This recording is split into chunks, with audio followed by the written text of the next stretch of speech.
sound of a dragon's roar, followed by a dramatic gong. Ever watched Kung Fu Panda and wondered what would happen if Po, our beloved dragon warrior, had to fight a real dragon? Not a metaphorical one, not a title, but a massive, fire-breathing, scaly beast from ancient legends. Yeah, me too. So let's break it down. Who would actually win? First off, let's talk about the dragon. We're not talking about some clumsy cartoon villain. Imagine a creature from ancient lore.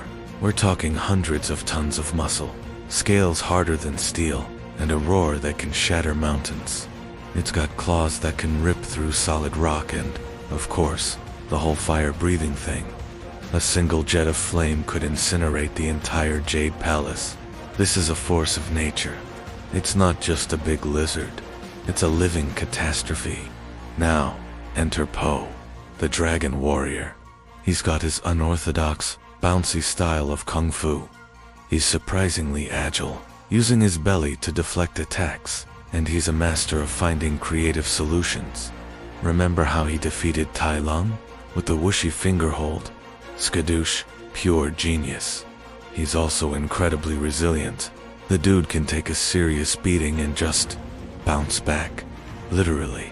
His greatest strength isn't just his physical skill. It's his heart, his unpredictability, and his mastery of Qi. So, the fight begins.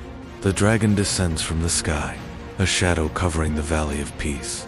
The ground trembles. The Furious Five. They're amazing, but their attacks would be like throwing pebbles at a battleship. Tigress's iron claws would just scratch the dragon's scales. Viper and Crane would be swatted out of the sky. Mantis and Monkey, outmatched by sheer size. This leaves Po. The initial confrontation would look hopeless. The dragon unleashes a torrent of fire. Po, using his quick thinking, probably grabs two giant woks to use as shields, spinning them to deflect the flames, maybe even redirecting the heat to roast some nearby peaches. He'd be bouncing off buildings, using the environment to his advantage, trying to get close. But every time he gets near, a swipe of the dragon's tail sends him flying. This is where the fight gets interesting. Physical attacks won't work. This isn't a battle of strength. It's a battle of philosophy. The dragon represents overwhelming, destructive power.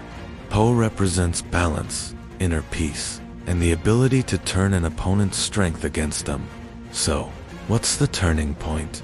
It has to be remembering Kung Fu Panda 3, when he mastered the ability to give life.